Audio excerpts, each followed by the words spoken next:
A-t-on trouvé le bottom sur le marché crypto? C'est le thème de cette vidéo aujourd'hui, les amis. Dans une deuxième partie, on parlera aussi du PDG de Luna qui est actuellement attaqué en justice aux États-Unis, mais pas seulement.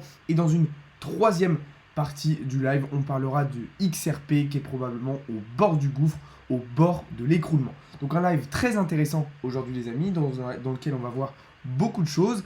La première partie va être consacrée du coup à de l'analyse technique. Notre but, ça va être de voir un petit peu ce qui s'est passé durant le week-end et comment on va pouvoir préparer la prochaine semaine qui arrive. Comme d'habitude, je vous invite tout au long du live à poser vos questions. Je ferai des pauses régulièrement pour y répondre et je vous invite aussi à vous abonner, à me rejoindre sur les différents réseaux sociaux et notamment sur le Discord. Vous avez tous les liens en bio et en description, les amis. Pour ceux qui ne pourraient pas voir le live en intégralité, je vous invite à aller voir la rediffusion que je vous mettrai juste après sur la chaîne YouTube, comme d'habitude. Voilà les amis, on va pouvoir commencer tout de suite du coup cette première partie de live qui va être consacrée à de l'analyse technique. On va voir du coup un petit peu ce qui s'est passé au cours du week-end puisqu'il y a eu pas mal de choses, il y a eu pas mal de mouvements ce week-end sur le marché crypto. On a eu un samedi matin très rouge, très violent, hein, comme on a eu les précédents samedis aussi. Et puis aujourd'hui, on a une journée plus intéressante avec un marché qui a plutôt bien rebondi et qui a regagné quasiment 10%. Donc c'est pour ça qu'aujourd'hui on a du vert globalement sur le marché. On le voit, plus 3,29% pour Bitcoin, 6,75% pour Ethereum. Et globalement, c'est assez homogène, sauf certains altcoins qui sont un petit peu plus en difficulté. Du côté de l'indice Fear and Greed, rien d'étonnant. On est toujours dans un niveau de peur extrême, avec un indice à 6 aujourd'hui. Clairement, j'ai rarement vu l'indice Fear and Greed aussi bas. J'ai jamais vu un niveau de peur aussi important sur le marché.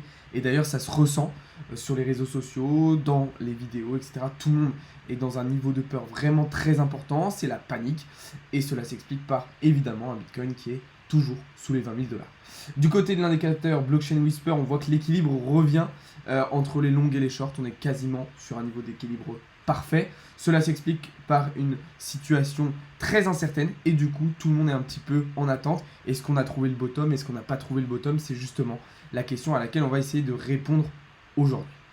Du coup, comme je vous le disais, Bitcoin est toujours en train d'évoluer sous les 20 000 $. Là, en H1, on est dans une situation assez particulière avec un range qu'on avait mis en place, je vous le rappelle, fin de semaine dernière, voilà, il y a quelques jours, et puis qu'on avait cassé par le bas pour venir hier chercher les 17 600 $. Donc on s'est approché de manière vraiment très proche des targets qu'on s'était fixés sur le niveau 0,5 de Fibonacci. Les targets étaient en direction des 17 140 $, donc vous voyez qu'on était vraiment pas loin. Maintenant, ce qu'il va falloir surveiller d'ici ce soir, puisque ce soir est une soirée très importante pour Bitcoin, ça va être cette clôture weekly. Cette clôture weekly, puisque si on clôture ici sous les 20 000 $, alors on a de très grandes chances, à partir de dès demain, de revenir chercher les 17 000 $ et pourquoi pas même plus bas. On a une situation en plus externe au marché des crypto-monnaies, macroéconomique, qui est extrêmement négative et qui pourrait du coup tirer encore plus le prix vers le bas. Personnellement, il y a encore quelques semaines, c'était quasiment impossible pour moi de voir Bitcoin dans une telle situation. Aujourd'hui, on va dire que j'ai en partie changé d'avis et je pense qu'on peut aller chercher bien plus bas étant donné la situation actuelle. Bon, en tout cas, nous, ce qui va nous intéresser, ça va être de voir un petit peu déjà en H1 ce qui va se passer d'ici ce soir. Mais pour le moment, on semble être rejeté une nouvelle fois. On semble être rejeté par la résistance des 20 000 $, ce qui pourrait du coup, comme je vous le disais, nous ramener de nouveau vers les 17 000 $. On est dans une situation donc très particulière pour Bitcoin, très incertaine et très compliquée à analyser. Personnellement, je ne pense pas, pour répondre à la question, qu'on ait trouvé le bottom. Je ne pense pas que la correction est terminée. Clairement, on n'a aucun signal haussier qui pourrait nous faire dire que Bitcoin pourrait repartir à la hausse très prochainement. Là, comme vous le voyez en plus en H1, on est sous toutes les moyennes mobiles EMA, donc EMA 20, EMA 50, EMA 100, EMA 200. Vous voyez qu'on est en dessous, donc on est aussi en dessous du nuage d'Ishimoku. Clairement, on a beaucoup plus de signaux baissiers que de signaux haussiers. Donc voilà un petit peu à quoi je m'attends pour Bitcoin.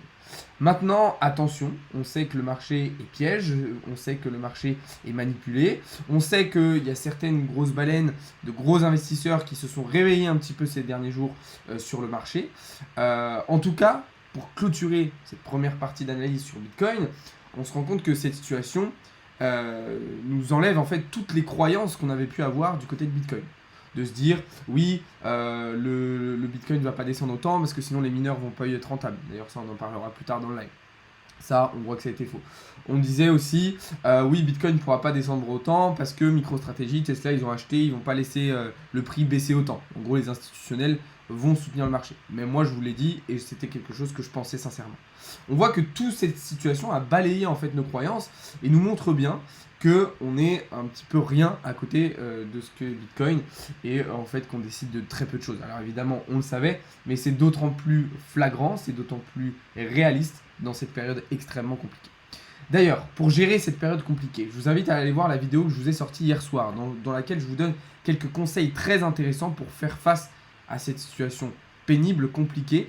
Et d'ailleurs, je vous ai aussi mis à disposition un pack de 5 séances de coaching personnalisé avec moi à 95 € au lieu de 150. Il faut profiter de cette période pour apprendre. C'est d'ailleurs pour la raison pour laquelle je vous ai mis ça à disposition. Ça se termine ce soir. Donc profitez-en si vous voulez des coachings personnalisés pour la semaine prochaine et les semaines à venir. Profitez-en. Jusqu'à ce soir, c'est à 95 € au lieu de 150. Donc voilà un petit peu la situation sur Bitcoin. Voilà un petit peu ce qu'on pouvait dire sur ce qui se passe en ce moment. On va regarder désormais du côté d'Ethereum. Lui, Ethereum semble pour le moment plutôt bien tenir ce support un petit peu des 1000 $, même si on est passé brièvement en dessous. On voit qu'on est rapidement repassé au-dessus de la barre des 1000 $. Ça, c'est quelque chose de très important, puisque si ce support intermédiaire sur Ethereum ne tient pas, alors on viendra chercher très rapidement des targets en direction des 767 $. Bon, le problème, c'est que si Bitcoin, comme je viens de vous le dire, repart vers les 17 000 $, vous en doutez bien, Ethereum va faire de même et du coup va se diriger vers les 767 $. Le problème, c'est comme je vous le dis depuis plusieurs jours, en descendant trop bas sous les 1000 $, Ethereum va faire face à des vagues de liquidation qui vont tirer encore plus le prix vers le bas et qui pourraient encore plus mettre en difficulté le cours d'Ethereum. Donc voilà un petit peu la situation pour les deux grosses capitalisations, pour Bitcoin et Ethereum, qui sont en grosse difficulté. Maintenant, encore une fois, attention, le marché est piège, le marché est manipulé. Peut-être que le bottom a été trouvé. Pour moi, il est encore trop tôt pour réellement donner une réponse, même si personnellement, je pense que la correction devrait se prolonger davantage. Mais attention, ça pourrait, la semaine qui arrive pourrait être décisive et très très importante et très intéressante à suivre pour les crypto-monnaies. Bon, ce qu'il faut dire aussi, parce que ça, c'est important de le dire, c'est que comme je vous le disais, Bitcoin est encore très corrélé au marché financier traditionnel. On a un contexte macroéconomique extérieur au marché crypto qui est vraiment défavorable. Mais demain est un jour férié aux États-Unis. C'est-à-dire que les marchés financiers traditionnels, en tout cas américains, ne vont pas être ouverts. Donc peut-être qu'on va, grâce à ça, avoir une petite période d'accalmie pour Bitcoin et pour le marché crypto-monnaie avant une potentielle relance ou alors avant une potentielle prolongation de correction à partir de mardi. Donc en tout cas, cette semaine va être encore une fois très intéressante à suivre. Il va falloir être très attentif puisque selon moi, il va se passer beaucoup de choses sur le marché. En tout cas, quand je vous disais qu'on avait un contexte défavorable, on a ici le cours du S&P 500 qui est d'ailleurs officiellement rentré en bear market. Et d'ailleurs, on s'approche de notre dernière target pour le S&P 500 qui, je le rappelle, se dirige tout droit vers son premier support de Fibonacci vers les 3615 $. Voilà pour cette première partie analyse technique. Comme vous le savez, la clôture weekly de ce soir sera décisive puisque si on clôture sous les 20 000 $, alors on pourra considérer que la correction va se prolonger de nouveau vers les 17 000 $. On va faire un petit point rapidement maintenant sur deux cryptos que je surveille très attentivement en ce moment et je vous conseille de faire de même. C'est EGLD tout d'abord qui a cassé ce biseau descendant en H4 par le bas. On est donc rentré en position sur EGLD. Maintenant, la position met un petit peu de temps à descendre. On voit que cette cassure est assez lente. Donc personnellement, j'avais clôturé 50% de ma position juste ici au niveau des 44 $ et je laisse les 50 autres pourcents en direction des 38,45 $. Si jamais je vois qu'on se dirige vers le prix d'entrée, alors je le clôturerai. De toute façon, j'ai d'ores et déjà remonté mon stop loss au niveau du prix d'entrée pour être sûr de terminer mon trade en positif et avec aucune perte, 100% de gain.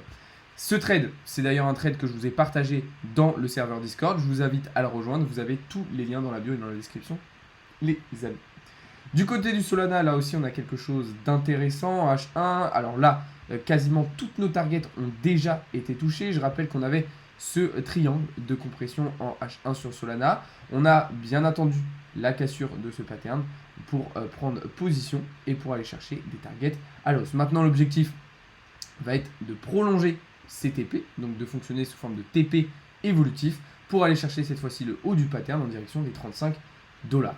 En tout cas, vous voyez que les positions que je prends en ce moment sont vraiment des positions à court terme, des prises de profit assez rapides. J'évite de rester trop longtemps exposé sur le marché, j'évite d'être trop longtemps avec un trade ouvert.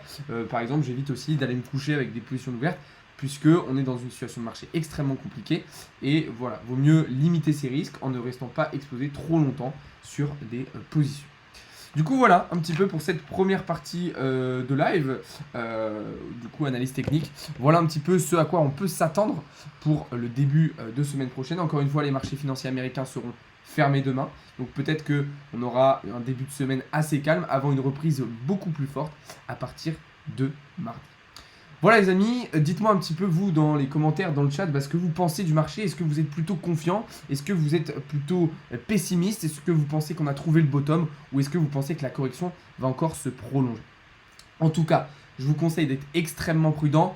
Même si la situation est compliquée, prenez du recul, revoyez, reprenez vos bases. Surtout, ne changez pas votre plan, ne changez pas vos objectifs. Voilà, c'est pas parce que la situation est compliquée qu'il faut tout remettre en cause. Mais en tout cas, profitez de cette période pour accumuler des connaissances, pour accumuler des compétences, pour recharger vos positions et accumuler aussi des capitaux. Tu penses quoi de ADA? Je pense que ADA est en grosse difficulté en ce moment. Tu parles du Forex là, comment se former? Alors non, là je parlais surtout des cryptos. Mais si tu veux te former au Forex, je t'invite à rejoindre le serveur Discord, bien sûr. Le lien est dans la bio. Donc voilà.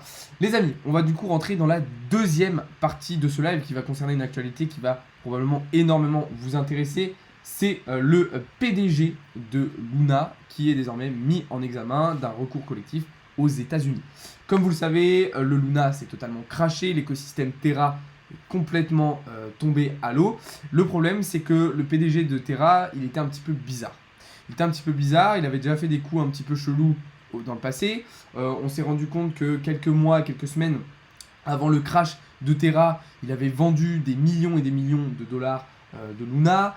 Il a eu des comportements très suspects sur le marché quelques semaines avant la chute, et du coup ça fait que du coup il est un peu mis en examen partout, parce que déjà en Corée les gens ont complètement accusé le gars d'être un malade et d'avoir arnaqué en fait les investisseurs, et là ça se reproduit désormais aux États-Unis. Donc il est attaqué par un recours collectif en justice. Je rappelle quand même que cette personne-là, elle a fait perdre des milliards et des milliards et des milliards de dollars à ses investisseurs. La chute de Luna a provoqué, je crois, une perte de 80 milliards de dollars pour les investisseurs. C'est absolument énorme. Donc, c'est pas étonnant du tout qu'on ait, du coup, ces mises en examen. Et moi, je trouve même que c'est une bonne chose, puisque clairement, je trouve que cette personne a eu un comportement vraiment bizarre, et je pense qu'il y a anguille sous roche. Voilà, c'est pas possible qu'on ait un tel crash et qu'on ait un tel comportement derrière. Alors maintenant, est-ce que le Luna 2.0 va s'en sortir? Est-ce que Luna va remonter? Est-ce que le projet est totalement mort ou est-ce qu'ils ont encore une chance de sauver? Personnellement, j'y crois qu'à moitié. Je pense que le plan de relance qui a été mis en place par Terra va peut-être fonctionner sur du moyen court terme, mais je ne pense pas qu'à long terme, c'est les moyens qui ont en tout cas été mis à disposition pour le moment vont être suffisants pour relancer vraiment l'écosystème Terra. Donc moi personnellement, je suis totalement sorti de l'écosystème, je n'ai plus du tout de token de Luna, je n'ai plus du tout de rien du tout, parce que je considère que c'est beaucoup trop dangereux. Attention, peut-être que cela peut se reproduire sur d'autres écosystèmes, hein. Je vous avais parlé par exemple dans la vidéo de la semaine dernière du TRX et du stablecoin USDD qui sont en grosse difficulté en ce moment et qui pourraient se retrouver dans une situation similaire à ce qui s'est passé sur Luna. Avant de rentrer dans la dernière partie de ce live, les amis, je vais répondre un petit peu à vos questions parce que je vois que vous êtes très très nombreux à me poser des questions. Mais restez bien sur le live puisque dans la prochaine partie, on va parler de XRP qui est probablement au bord de la faillite et qui va probablement totalement s'écrouler dans les semaines à venir. Yo, je voulais te demander ton avis sur la prochaine crypto qui va augmenter. Alors, Question impossible à répondre. Aujourd'hui, on est en bear market. Aujourd'hui, on est dans une situation de marché extrêmement compliquée. Je ne peux absolument pas te dire telle crypto va monter alors que toutes les autres sont en train de baisser. C'est absolument impossible. Je pense que si tu me poses cette question, je pense que tu es débutant. Voilà, il n'y a pas une crypto comme ça qui va péter. La période shitcoin en plus est totalement terminée. Voilà. Alors, j'ai vu des questions, des personnes qui me demandaient comment on fait pour se former, qu'est-ce qu'on fait, comment ça se passe. Déjà, profitez de cette période pour vous former, c'est très très important. C'est le meilleur moment pour vous former. Pourquoi? Parce qu'en vous formant maintenant, vous allez totalement vous préparer pour le prochain bull run. C'est-à-dire que là, effectivement, vous arrivez pendant le bear market, donc déjà, vous allez pouvoir acheter à bas prix. En plus, vous allez pouvoir vous former un maximum, avoir des connaissances, des compétences. Et du coup, quand le bull run va se relancer, vous serez prêt, vous serez paré et vous pourrez profiter un maximum de la hausse des cryptos et avoir des rendements ultra intéressants. Alors maintenant, comment faire? Eh bien, en lisant des livres, en regardant des vidéos, en suivant des personnes comme moi qui faisons des analyses, qui donnent des conseils, etc., etc. Ce que je peux vous conseiller aussi, c'est de pratiquer un maximum, de passer du temps sur les graphiques, de faire vos recherches personnelles sur CoinMarketCap, sur CoinGecko, etc. Vraiment essayer de creuser, être curieux un petit peu dans tous les domaines. Et puis après, si vraiment vous voulez aller plus loin, alors là, il faudra passer via des formations, parce qu'il y a un moment, le contenu gratuit, c'est bien, il y en a beaucoup aujourd'hui sur Internet, et tant mieux. Mais si vraiment vous voulez passer un cap, vous allez avoir besoin de quelqu'un. Ok? Donc ça peut être via des formations, ça peut être via des coachings, et d'ailleurs c'est ce que je vous propose, des coachings personnalisés en visio. D'ailleurs jusqu'à ce soir, il y a une grosse offre sur mon site internet les amis, pour les 5 séances de coaching qui sont à 95 € au lieu de 150. Après voilà, c'est libre à vous de vous dire, est-ce que j'ai besoin de quelqu'un pour me former? Est-ce que j'ai besoin d'être accompagné? Ou est-ce que je suis capable de moi-même de m'en sortir?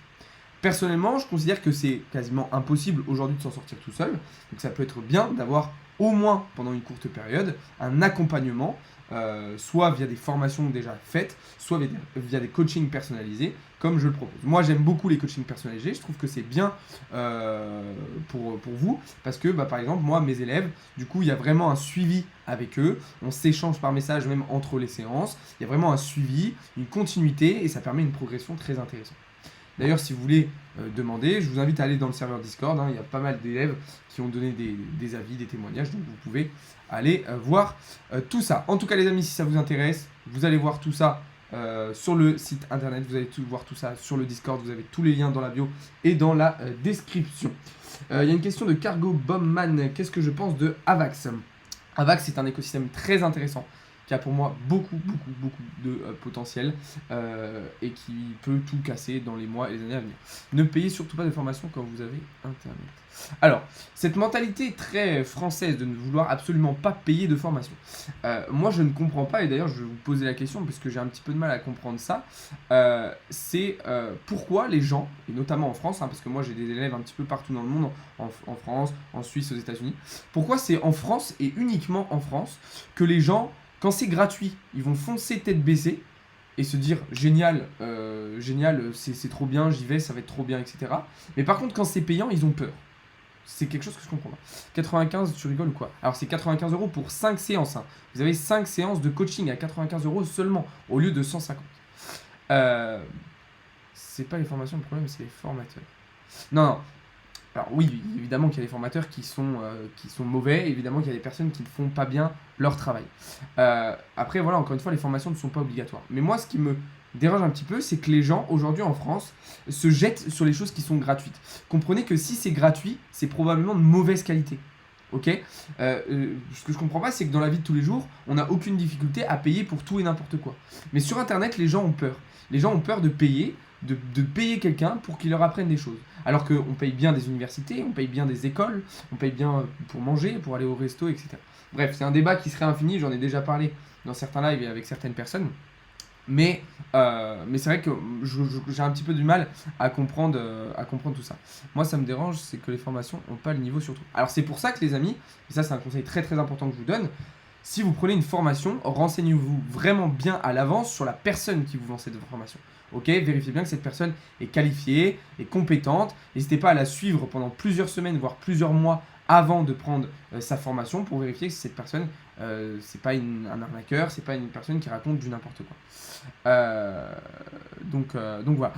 En tout cas les amis, libre à vous, si vous voulez passer via des formations payantes, des coachings, etc. Il y a des personnes compétentes qui le font, moi je vous le propose, mais encore une fois, c'est pas du tout obligatoire. Il y a aujourd'hui beaucoup de contenu gratuit sur Internet qui peut déjà vous permettre de faire un premier pas dans les crypto-monnaies, dans le trading, dans le minage, dans tout ça. En tout cas, si vous voulez du gratuit, moi dans le serveur Discord, je vous en envoie beaucoup du gratuit. Il y a beaucoup de ressources éducatives totalement gratuites. Donc je vous invite du moins, première étape, à rejoindre le serveur Discord. Vous avez tous les liens dans la description et dans la bio. Et si il y en a certains d'entre vous pour répondre à la question qui veulent passer par du coaching personnalisé, par du suivi personnalisé, je vous invite à aller se voir sur mon site internet. Il y a tout ça. Bon les amis, on va pouvoir désormais rentrer dans la dernière partie de ce live et cette fois-ci ça va concerner le XRP. Le XRP qui est en grosse difficulté en ce moment et qui est probablement au bord du gouffre. Alors vous le savez peut-être, mais le XRP c'est le token de l'entreprise Ripple. Ripple qui est en procès contre la SEC depuis maintenant 2 ans. Ok, donc déjà c'est une situation qui a mis en difficulté le XRP, mais là on a des analystes qui se sont penchés sur du coup le cas du XRP et ils s'attendent à une nouvelle baisse de plus de 40% d'ici le mois de juillet pour le cours du XRP. Le problème, c'est que si on a un cours du XRP qui descend autant, alors ça pourrait être tout simplement la fin de l'écosystème Ripple, puisque ça pourrait du coup les mettre beaucoup plus dans la merde. Ça pourrait aussi les handicaper dans le procès contre la SEC, puisque ça ferait un argument supplémentaire à la SEC pour enfoncer tout simplement l'entreprise Ripple.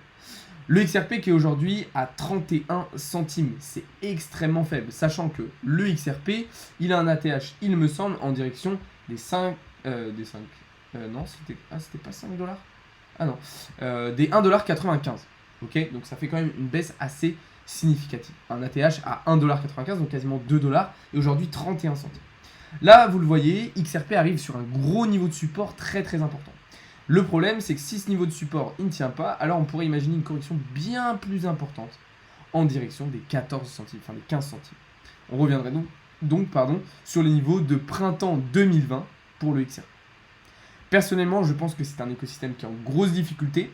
Maintenant, ils se sont fait, selon moi, dépasser par d'autres écosystèmes beaucoup plus intéressants, beaucoup plus performants et beaucoup plus utilisés. Donc peut-être que XRP se relèvera, peut-être que XRP s'en sortira, mais pour moi XRP ne retrouvera jamais son niveau d'avant malheureusement.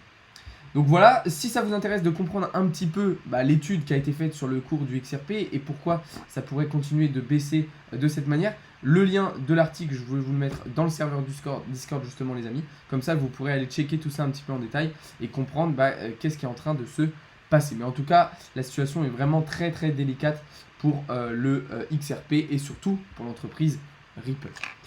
Voilà les amis, on va arriver désormais au terme de ce live. C'était un live assez dense, il y a eu beaucoup de connaissances. D'ailleurs, justement, si vous n'avez pas pu suivre l'intégralité du live, rendez-vous sur la chaîne YouTube juste après, puisque je vais vous mettre la rediffusion comme d'habitude, comme ça vous pourrez regarder tout ça en détail. Donc si ça vous intéresse, rendez-vous sur YouTube, là encore vous avez tous les liens dans la bio et dans la description. Sur ce les amis, encore une fois, je vous le rappelle, il y a une offre sur mon site internet qui dure jusqu'à ce soir, les 5 séances de coaching à 95 € au lieu de 150, donc allez en profiter si ça vous intéresse. Sur ce, moi je vais vous souhaiter un très bon dimanche soir, une bonne fin de week-end et surtout un bon début de semaine prochaine.